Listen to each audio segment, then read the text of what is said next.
4 પોલીસની એલસીબી ટીમે મોટી સફળતા મેળવી છે। ઉત્તરાયણ પર્વ દરમિયાન પ્રતિબંધિત ચાઇનીઝ દોરીનો ઉપયોગ થતો હોય છે, પરંતુ શહેરમાં આખા વર્ષ દરમિયાન ચાઇનીઝ દોરીનું ગેરકાયદેસર ઉત્પાદન કરવામાં આવતું હોવાનું સામે આવ્યું છે। જી હા, પાંડેસરા જીઆઈડીસી વિસ્તારમાં આવેલા મારુતિનગર વિસ્તારમાં આવેલી એન્જલ મોનોફિલામેન્ટ નામની ફેક્ટરીમાં પ્રતિબંધિત ચાઇનીઝ દોરીનું ઉત્પાદન કરવામાં આવતું હતું। પોલીસને મળેલી બાતમીના આધારે ડીસીપી વિજયસિંહ ગુર્જરના માર્ગદર્શન હેઠળ ઝોન 4 પોલીસની એલસીબી ટીમે આ ફેક્ટરીમાં રેડ કરીને ચાઇનીઝ દોરીના મોટા જથ્થા સાથે ફેક્ટરી મોડી રાત્રે ઝડપી પાડી હતી। આ ફેક્ટરીમાં કુલ 30 જેટલા શ્રમિકો કામ કરી રહ્યા હતા। કોઈ કાચા માલના વિભાગમાં કામ કરતો હતો તો કોઈ પેકેજિંગમાં કામ કરતો હતો। રેડ સમયે ફેક્ટરીના પ્રોડક્શન મેનેજર પ્રમોદ ભગવાન મંડળ સહિત 30 જેટલા લોકો હાજર હતા। ફેક્ટરીમાં ફાઇન ફિલામેન્ટ યાન બનાવવાના નામે આખું કારખાનું ચલાવવામાં આવતું હતું, પરંતુ યાન બનાવવાની જગ્યાએ અહીં ચાઇનીઝ દોરી તથા તેની ફિરકી બનાવી બહાર મોકલવામાં આવતી હતી। ખાસ કરીને ઉત્તરાયણ પર્વ દરમિયાન ફેક્ટરી બંધ રાખીને માત્ર યાનનું કામ કરાતું હતું, જેથી કોઈને શંકા ન આવે।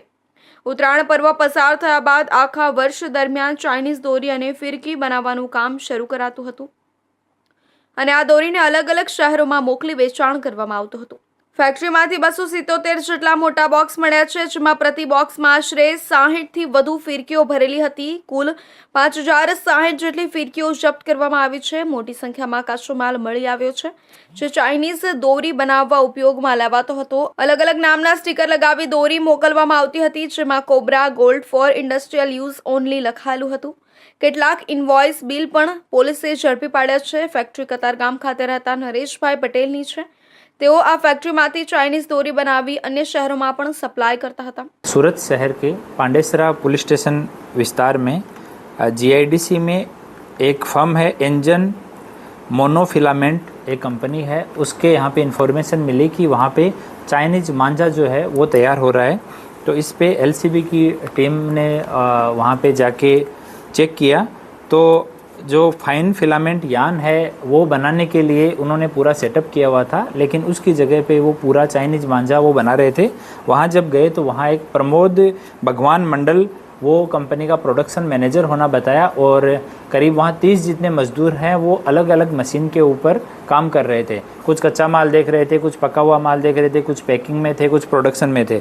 जब पूछा गया कि ये कंपनी किसकी है तो उन्होंने बताया कि नरेश भाई पटेल हैं जो कतारगाम में रहते हैं, उनकी ये कंपनी है और सारा सामान जो है वो यहाँ से पैक होके और बाहर बिक्री के लिए जाता है। ડીસીપી વિજયસિંહ ગુર્જરે જણાવ્યું હતું કે આ ફેક્ટરીમાંથી જપ્ત થયેલો માલ અને મશીનો તપાસ માટે મોકલવામાં આવે છે। ફેક્ટરીના મેનેજર અને શ્રમિકોના નિવેદન લેવામાં આવ્યા છે। આ સાથે જ જીએસટી વિભાગ, એફએસએલ અને ફેક્ટરી ઇન્સ્પેક્ટરને પણ જાણ કરી દેવામાં આવી છે।